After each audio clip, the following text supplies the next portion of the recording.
So, hello, welcome everyone back to these Olympiad series, that is Quest for Knowledge series, जिसके अंदर हम science Olympiads जो हैं उनकी तैयारी कर रहे हैं.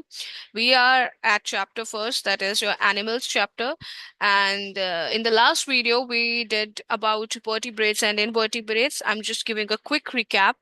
ठीक है, तो हमने vertebrates और invertebrates का जो पार्ट है वो कवर कर लिया था, where we did की vertebrates और invertebrates की क्या मेन डिफरेंस है. सेकेंडली जो इनकी डिफरेंट आगे फर्दर क्लासिफिकेशंस हैं उनकी भी हमने we had studied about that. So I am not going to take a quick recap over here.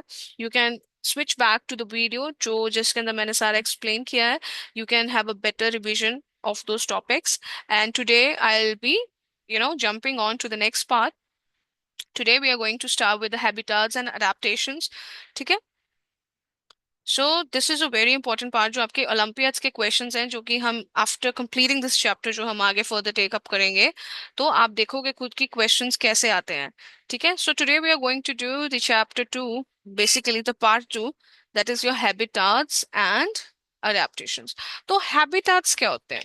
Now आपने ये पढ़ा ही होगा कि habitat is your comfortable place. ठीक है, आपको ये याद रखना है कि जो जिस जगह पे आप यूजुअली रहते हो. Now you know that like your comfortable place is your house. You can associate your house as your habitat, क्योंकि आप जैसे मर्जी उधर घूमो. आप जब टीचर से भी डांट खाते हो तो वो कहते हैं ना, अगर आप ज्यादा घूम रहे हो क्लास में तो टीचर आपको डांट के यही बोलती है ना कि ये आपका घर नहीं है कि आप जैसे मर्जी बैठ सको. आपका घर ही ऐसी जगह है which is your comfortable zone, जहां पे आप जैसे मर्जी आराम से बैठ सकते हैं. So same goes for the animals also. So the place where they are comfortable living in, जहां पे वो रोज मरा के अपनी जिंदगी की जो डेली एक्टिविटीज है वो करते हैं, so that is called their habitat.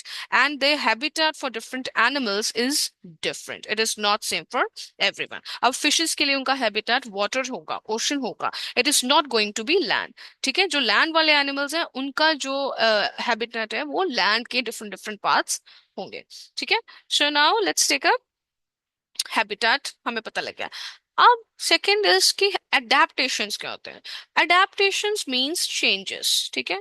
अब आपको भी पता है कि जब भी आप एक नई क्लास में शिफ्ट होते हो, like you are being promoted from fifth to six standard, so everything changes. ठीक है, your syllabus is changed, your books, your writing, your everything, your teachers, your friends are being changed mostly. तो अब आप उस जो नया environment आपका बनता है, आप उस इन्वायरमेंट में ढलने के लिए आप खुद में कुछ ना कुछ चेंजेस लाते हो. आप अपने लर्निंग स्टाइल में भी चेंजेस लाते हो ताकि आपको जो नए कंसेप्ट हैं वो समझ आ सके. ठीक है. सो उन नए कंसेप्ट को समझने के लिए, सब कुछ करने के लिए जो आप चेंजेस ला रहे हो ताकि आप उस नए माहौल के अंदर एडजस्ट कर पाए, that is called adaptations. And same goes for animals, because animals जो हैं वो भी throughout their life they make many changes. So let us see what adaptations and habitats the animals are usually living in. So firstly is your terrestrial animals. So terrestrial animals कौन से होते हैं? जो land पे रहते हैं. जैसे आप terrestrial plants करते हो, aquatic plants करते हो, the same goes for animals. Terrestrial animals are the ones that live on the land. अब इसमें जो भी land वाले animals हैं वो सारे आ जाएंगे. You have lions, elephants. Secondly, अब ये जो terrestrial animals होते हैं ये क्या changes अपने अंदर करते हैं, ऐसी क्या चेंजेस ये करते हैं? सो इनकी बॉडी जो है it has thick for.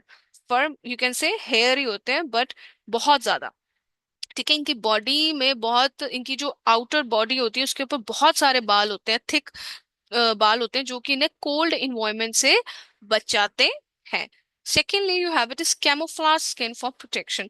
Camouflage बच्चे होता है कि दैट इज कि जब आपको कोई चीज, जैसे जब आप सीधा याद रख लो कि कैमोफ्लाज मतलब मिक्स हो जाना.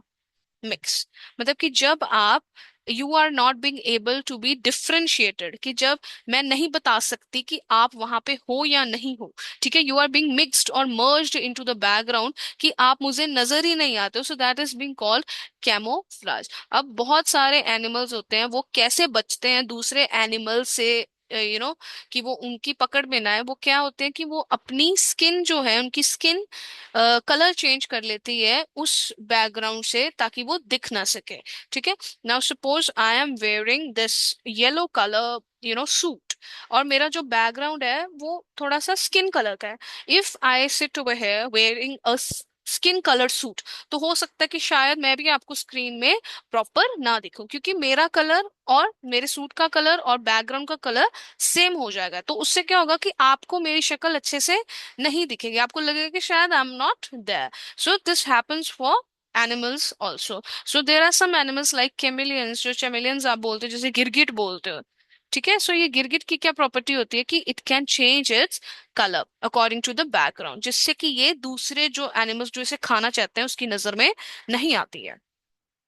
Now let's move on to the aquatic animals. So aquatic animals वो होते हैं जो पानी के अंदर होते हैं। मैंने हमेशा बच्चों को याद करवाया कि एक्वेटिक एनिमल से अपना एक्वा गार्ड याद कर लेना, कि एक्वा गार्ड जो होता है आपके घर में, जहाँ एक्वा प्योरीफायर्स होते हैं, इनका क्या काम होता है, आपको पानी देना। सो ये जो एक्वा एक्वेटिक एनिमल्स होते हैं, it means they live in water. So जितने भी वाटर वाले एनिमल्स हैं, डॉल्फिन्स ले लो, फिश ले लो, ये सारे क्या हैं, आपके एक्वेटिक एनिमल्स। अब ये एक्वेटिक एनिमल्स पानी में रह कैसे पाते हैं, ऐसी क्या चेंजेस हैं इनकी बॉडी में जो कि इन्हें हेल्प करती है पानी के अंदर रहने के लिए। फर्स्टली तो इनके पास है फिन्स। ठीक है, इनके पास फिन्स, जैसे मैंने आपको बताया था कि इनके पास क्या होता है, फ्लैप्स। ठीक है, जैसे अगर ये आपकी फिश है, आप ऐसे ही एक फिश बनाते हो ना, जैसे डूडल्स में हम बनाते हैं। Okay, let me draw it like है। तो आप ऐसे फिश बनाते हो और साथ में ऐसी एक चीज भी तो बनाते हो साथ में। अब आपको पता लग गई कि इसे हम क्या बोलते हैं, फिन्स। ठीक है, अब नहीं बोलना कि मैम ये कुछ भी है या जो भी है, आपको नहीं पता। These are called fins, and what is the function of this fins? These fins help the fishes to swim in water. Now अब जो फिशेस हैं, they have to swim in water, but they also have to breathe in water. So हमारे पास तो nose है to breathe air, oxygen from the air, but आपकी जो fishes हैं, they don't have nose. what do they have? They have gills for breathing underwater। ये gills इनके यहीं पे होते हैं, ऐसे नीचे इनके गिल्स होते हैं। ठीक है, लेट मी, वैसे गिल्स इस तरीके से डॉट्स नहीं होते, गिल्स आपके इस तरीके से बनाए जाते हैं, स्लिट्स। स्लिट्स मतलब ऐसे कटा होता है थोड़ा सा ना, इनकी स्किन कभी फिश को देखना, ऐसे साइड में थोड़ा सा साइड से कटी होती है। ठीक है, वो जो स्पेस होती है, जो हेड की और बॉडी जहाँ से जॉइंट होती है, जहाँ पे थोड़ी सी स्पेस होती है, दैट इज देयर गिल्स, जहां से वो ब्रीद कर सकती हैं। ठीक है, so now let's move on to, ये थे habitats and adaptations of the terrestrial and aquatic animals. Now let's move on to amphibious animals। हमने पिछली जो लेक्चर था उसमें हमने किया था कि amphibian animals कौन से होते हैं। amphibious animals वो होते हैं which can live both on land and water। अगर ये पानी और लैंड दोनों में रह सकते हैं, लाइक फ्रॉग्स, तो इसका मतलब कि इनके पास कोई तो प्रॉपर्टी, दोनों मतलब कि टेरेस्ट्रियल और एक्वेटिक एनिमल्स की प्रॉपर्टीज दोनों होंगी, तभी तो ये लैंड और वाटर में रह पाएंगे। ठीक है, सो देखते हैं। Firstly they have moist skin for respiration. इनकी जो बॉडी होती है वो गीली रहती है, जिससे कि एक तो इनका टेम्परेचर कंट्रोल रहता है। ठीक है, secondly it helps them to breathe. ठीक है, they have webbed feet for swimming. ठीक है, अब इनकी जो, जैसे let me show you what is the webbed feet. बच्चे वेब्ड फीट होती है ऐसे, लेट मी शो ओके, ये है आपकी वेब्ड फीट। ठीक है, मतलब कि इनकी लेग्स जो हैं, ऐसे you can see like the frog, इसकी तीन क्या हैं, you can see that these are your fingers we can say. ठीक है, these are your fingers of the feet. ठीक है, और ये इस तरीके से इनकी जो फीट जो होती हैं अडेप्टेड होती हैं कि they can swim also and they can also walk. So these webbed feet are being adapted to swimming also and for walking also. अगर इन्हें लैंड पे क्या करना होता है, वॉक, और वाटर में क्या करना होता है, स्विम। ठीक है, सो ऐसे वेब टाइप ऑफ इनकी फीट होती हैं। ओके, ये यूजुअली ये जो मैंने आपको दिखाई है, ये डक जो है, डक्स की फीट ऐसी वेब्ड फीट होती है। Now moving on to the aerial animals. Aerial से याद रख लेना एयर। ठीक है, एरियल एनिमल्स मतलब कि जो हवा में फ्लाई कर सकते हैं। हवा में कौन से फ्लाई कर सकते हैं, काउस वगैरह तो फ्लाई करने से रही। ठीक है, तो क्या है, बर्ड्स और bats, they can fly in air. तो अब ये फ्लाई कैसे कर सकते हैं? अब जैसे आपको पता है कि पानी में कोई भी चीज अगर तैरती है तो वो वही चीज तैर सकती है which is light in weight. ठीक है। Same goes for animals that can fly in air. ठीक है, अब उनके लिए उनका बॉडी वेट कम करना है। अब उनका बॉडी वेट कम होगा तभी तो वो फ्लाई कर पाएंगे, कोई हवा में कोई भारी चीज तो कभी उड़ नहीं पाएगी। ठीक है, सो हॉलो बोन्स, उसके लिए इनकी बोन्स जो बच्चे होती हैं वो क्या होती है, खोखली होती हैं। वो अंदर से बहुत कम मटेरियल होता है उनके। ठीक है, they have hollow bones for flight, flight मतलब फ्लाई। दे हैव फेदर्स और विंग्स फॉर ग्लाइडिंग। ठीक है, अब जो आपकी बर्ड्स होती हैं, जैसे like you can see the birds, they have wings. क्या अडेप्टेशंस हैं, that is they have wings for flying. ठीक है, और आपकी विंग्स किससे बनी होती हैं, फेदर से। और अगर आपने कभी फेदर को टच किया है, आपने उसको कभी हाथ में पकड़ा है, तो यू नो कि feathers are very light weight. ठीक है, अगर फेदर्स ही बहुत भारी होंगे तो वो कभी भी अपने, the birds will not be able to fly. Okay, so ये थी कुछ अडेप्टेशंस। ठीक है, of some of the terrestrial animals, your aquatic animals, amphibious animals and aerial animals. ठीक है, तो अब हम चलते हैं नेक्स्ट पार्ट में थोड़ा सा, that is your animal physiology. ठीक है, कि एनिमल्स, जो डिफरेंट डिफरेंट तरह के एनिमल्स हैं, ये कैसे खाते हैं, इनका डाइजेस्टिव सिस्टम कैसा है, इनका सर्कुलेटरी सिस्टम कैसा है। सर्कुलेटरी मतलब कि इनके बॉडी में खून वगैरह कैसे, मतलब कि घूमता है। Okay, so yes, I think this is clear. चलिए, सो डाइजेस्टिव सिस्टम। ठीक है, अब now we are moving on to the third part, that is your animal physiology. Animal physiology मतलब कि आपको इतना याद रखना है कि उनकी जो बॉडी पार्ट्स की फंक्शनिंग कैसे होती है। ठीक है, how it is made up of basically. ठीक है, सो डाइजेस्टिव सिस्टम, जो बच्चे आपके हर्बीवोर्स होते हैं, ठीक है, हर्बीवोर्स जो होते हैं वो क्या खाते हैं बच्चे, प्लांट्स। ठीक है, हर्ब्स, हर्बीवोर्स से क्या याद रखना है आपको, herbs, that is they eat only herbs। herbs में क्या आते हैं, plants। so the animals, herbivorous animals, they usually eat plants and they have long digestive tracts। example cows and elephants। अब इनका जो digestive tract है, जैसे ये आपका सपोज ये digestive tract है, ठीक है, cows और elephants जो herbivorous plants हैं उनका बहुत लंबा digestive tract होता है। why? so that कि उतना ही ज्यादा टाइम मिलेगा आपके खाने को डाइजेस्ट होने के लिए। ठीक है, why do they have long digestive tracts? To get extra time for digestion। okay, I hope it is clear। Next is your carnivores. Carnivores होते हैं जो मीट खाते हैं। ठीक है, मीट खाते हैं, अगर मीट खाते हैं तो मीट को टीयर करने के लिए आपके पास दांत भी बहुत शार्प होने चाहिए। So they have sharp teeth and they have shorter digestive system. क्यों? क्योंकि मीट को डाइजेस्ट करने के लिए ज्यादा टाइम नहीं लगता है। अब कार्निवोरस एनिमल्स में आप कहते हैं tigers and lions. Okay, next is your omnivorous plants, oh sorry omnivorous animals. तो जो ओमनीवोरस एनिमल्स बच्चे होते हैं, ये एनिमल्स वो होते हैं जो कि कार्निवोरस भी होते हैं और हर्बीवोरस भी होते हैं, मतलब कि प्लांट्स और एनिमल्स दोनों को खा सकते हैं। तो इनमें कौन से आते हैं, humans and bears। bears can survive on plants for digestion also, and also they can eat meat। ठीक है, वो दूसरे एनिमल्स को भी खा सकते हैं। Now let's move on to your circulatory system. अब ये सर्कुलेटरी सिस्टम क्या चीज होती है? सो सर्कुलेटरी सिस्टम मतलब कि basically how the blood is moved in your body। ठीक है, आपकी बॉडी में सर्कुलेटरी मतलब सर्कुलेशन, बॉडी में ब्लड की सर्कुलेशन कैसे होती है। ठीक है, so there are two systems for the circulation of blood in your body. First it is your open open system of circulation and second is your closed system of circulation। अब इन दोनों में फर्क क्या है? ठीक है, सबसे पहले तो ओपन जो सिस्टम होता है बच्चे, इसमें क्या होता है कि आपकी जो ऑर्गन्स होती है ना, ऑर्गन्स, जैसे ये आपकी ऑर्गन है, ठीक है, अब मैं इस ऑर्गन को ब्लड के एक कंटेनर में रख दूं, ठीक है, that is called open circulation. मतलब कि इसे ब्लड की सप्लाई ऐसे अलग से कोई लेके नहीं आ रहा, सीधा ही it is being soaked in blood. ठीक है, you can use the word that is soaked in blood, और we can also say, just wait.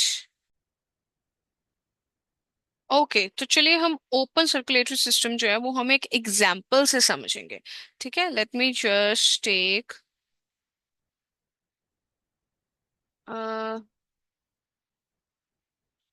चलिए, आई am just using this for drawing a, मैं इस पे कुछ ड्रॉ करती हूँ, ठीक है। Just for drawing a diagram I am using this highlight, this sheet, whatever you से।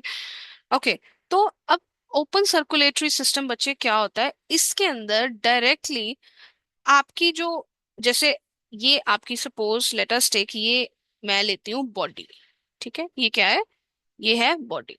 अब आपको पता है कि बॉडी के अंदर डिफरेंट डिफरेंट क्या होते हैं, ऑर्गन्स, ठीक है, डिफरेंट डिफरेंट ऑर्गन्स है, सपोज ये ऑर्गन है, ऑर्गन है, ऑर्गन है, I am just taking it as an example, ठीक है, ये डिफरेंट ऑर्गन्स है। अब जो ओपन सर्कुलेटरी सिस्टम क्या कहता है बच्चे, कि ओपन सर्कुलेटरी सिस्टम में आपकी जो बॉडी है, बॉडी पूरी ब्लड से भरी हुई है, और जो ऑर्गन्स हैं वो सीधा इस ब्लड के कांटेक्ट में होती है, ठीक है। ये मैंने ड्रॉ कर दिया।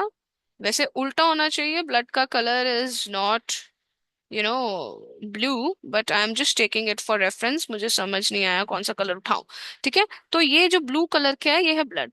अब अगर आप देखो तो आप क्या देख सकते हो कि जो ब्लड है वो डायरेक्टली आपकी जो बॉडी ऑर्गन्स है उसके कांटेक्ट में है, that is your organs are bathing in blood. Okay, तो ये है आपका ओपन सर्कुलेटरी सिस्टम, ठीक है। I hope it is clear. चलिए, तो इससे हम थोड़ा सा छोटा करेंगे, चलिए, ठीक है। So this was for your reference, I hope it is clear. अब किसी को कोई प्रॉब्लम नहीं होनी चाहिए। Now let us move on to your closed circulatory system. अब क्लोज्ड सर्कुलेटरी सिस्टम में क्या होता है बच्चे, कि जैसे आपकी बॉडी में जो सर्कुलेशन ऑफ ब्लड होती है वो ट्यूब्स के थ्रू होती है, ठीक है, ट्यूब्स के थ्रू होती है, या आप कह सकते हो कि अब ये जो ये ट्यूब्स, जिसकी जो मैं वर्ड यूज कर रही हूँ, ये किसके लिए वर्ड यूज कर रही हूँ मैं, आपके नर्व्स, आपकी बॉडी के अंदर नर्व्स हैं, ठीक है, जो जिससे आपकी क्या होती है, ब्लड जो है वो सर्कुलेट होता है, ठीक है। सो योर बेसिकली आपकी बॉडी में ऐसे थोड़ी है कि खून ऐसे बिल्कुल ही खुला ही घूम रहा है, ठीक है। To supply blood in your body to different organs, there are blood vessels, there are nerves and blood vessels, ठीक है। तो यहाँ पे जो खून की सप्लाई है वो की जाती है, that is called closed circulatory system. Okay, I hope it is a bit clear. थोड़ा सा टफ हो सकता है आपके लिए अभी के लिए, because it is very new, this physiology part is very new, but it is very very entertaining if you get interested in it, ठीक है। तो इसके अंदर कुछ भी डरने वाला नहीं है। Okay, so now let us move on to the next very important part, that is your types of heart, ठीक है। तो इस ये जो टॉपिक अब हम करने वाले हैं, इस पे बहुत सारे क्वेश्चंस आपके ओलंपियाड के रिपीटेड क्वेश्चंस, फेवरेट क्वेश्चंस हैं ही हैं, ठीक है। So now the types of heart. Now basically there are three types of heart, ठीक है। अब हार्ट अगर हम देखें, सबसे पहले तो हार्ट ही देख लें। हार्ट जो होता है बच्चे, अगर आप ह्यूमन हार्ट में देखूं, जो हमें पता है हमारे ह्यूमन हार्ट, ये हार्ट का मैंने एक डायग्राम, ये हार्ट मतलब आप सपोज कर सकते हैं, हार्ट के आप कह सकते हो चार चेम्बर होते हैं, 1 2 3 एंड 4, ठीक है। ये है ह्यूमन हार्ट। ह्यूमन हार्ट के पास आप बोल सकते हो चार खाने हैं, ठीक है। बट अब फिशेस जो होते हैं, ठीक है, फिशेस के पास सिर्फ 2 चेम्बर्स होते हैं, ठीक है, 1 and 2। This is your fishes heart, ठीक है, इसके पास सिर्फ 2 चेम्बर्स होते हैं। और जो आपके एम्फीबियंस होते हैं, जो कि लैंड और वाटर दोनों में रह सकते हैं, ठीक है, उनके पास कितने होते हैं, उनके पास होते हैं 3 parts of your heart, 1 2 and 3, ठीक है। So this is your amphibian heart. Amphibian heart, इसके कितने चेम्बर्स होते हैं, सॉरी, हाँ, देर इज 3 चेम्बर्स, ठीक है। I hope it is clear. Chamber मतलब you can say sections. Chamber word जहां पे आ जाए तो आपको कंफ्यूज नहीं करना है, ठीक है। अब ये जो different types of parts of heart, different chambers of heart होते हैं, we will take it up slowly, आगे करेंगे हम, कि ये जो डिफरेंट सेक्शंस ऑफ हार्ट होते हैं, चेम्बर्स ऑफ हार्ट होते हैं, इनको बोलते क्या है, ठीक है। तो ये अभी के लिए, not just to confuse you, I am not disclosing the names, but we will take it up very very slowly in the next parts, ठीक है। So now we are left with your I think it is enough for today. We have respiratory system, reproduction and life cycle. Okay, not बहुत ज्यादा parts नहीं है. I think respiratory system हम अभी कर सकते हैं थोड़ा सा. तो चलिए respiratory system करते हैं और फिर we can finish इस पार्ट को आज के लिए लेक्चर के लिए. I think we can call it a day. ठीक है. तो रेस्पिरेटरी सिस्टम क्या होता है बच्चे? रेस्पिरेटरी सिस्टम आपको पता है कि रेस्पिरेटरी मतलब ब्रीदिंग. ठीक है. Respiratory system is your breathing system. आपकी बॉडी कैसे ब्रीथ करती है? Through lungs. बट क्या सारे एनिमल्स के अंदर लंग्स होते हैं for breathing? I don't think so. So अब हमने क्या किया था, फिशेस के अंदर क्या होते हैं? गिल्स. ठीक है. So these gills help the fishes to breathe. Whereas mammals, mammals मतलब ह्यूमंस, ह्यूमंस में क्या होते हैं? ह्यूमंस में होते हैं आपके लंग्स. ठीक है. कैसे होते हैं ये? ऐसे होते हैं ना, देखने में आपने देखे होंगे. आपने कभी ऐसे डायग्राम आपने जब देखा होगा तो ऐसा डायग्राम आपने बॉडी में देखा होगा. So these are your lungs, human lungs which are use for breathing. ठीक है. और ये लंग्स मैमल्स में भी होते हैं, बर्ड्स में भी होते हैं, रेप्टाइल्स में भी होते हैं, और एम्फीबियंस में भी लंग्स ही होते हैं. अब इंसेक्ट्स जो होते हैं बच्चे, इंसेक्ट्स के अंदर ये दोनों, ये जो लंग्स हैं, ठीक है, या गिल्स हैं, ये बड़े हायर स्ट्रक्चर्स हैं. ये बहुत बड़े बड़े स्ट्रक्चर्स हैं, कॉम्प्लेक्स स्ट्रक्चर्स हैं. पर इंसेक्ट्स तो बड़े छोटे से हैं. क्या आपको लगता है कि उनके अंदर इतनी ज्यादा कॉम्प्लेक्स चीज हम डाल सकते हैं for breathing? So they have spiracles and tracheal tubes. तो इतना याद रखना कि इनके पास सीधी सीधी ऐसे करके ट्यूब्स होती हैं जिनसे कि रेस्पिरेशन होती है. ठीक है. I hope it is clear. So, so far we have done covered a lot of topics, and see you all in the next video. Till then, keep learning because the video is going to stretch. मुझे लगा था कि मैं ये topics करवा दूंगी, but it is not possible to share such information. इतनी सारी डिटेल्स को शेयर करना एक ही वीडियो में, बहुत लंबी वीडियो बन जाएगी. So we will take up the next parts जो आपके हैं, जो इम्पोर्टेंट भी हैं from the point of view of olympiads. I will take it up in the next video. I will make a separate video, and in the next 2 videos, एक video में जो rest topics रह गए वो हो जाएंगे, और लास्ट जो अगली वीडियो होगी उसके अंदर हम ओलंपियाड्स के क्वेश्चंस करेंगे. Okay. So till then keep learning. Learn जो अभी तक हमने किया है, आप पुरानी वीडियोस देखिए. हमने अभी तक काफी कवर कर दिया है. Okay. So bye bye, take care and bless you all, and keep learning, and do share, subscribe, like for the efforts that we are doing. Okay. Bye bye.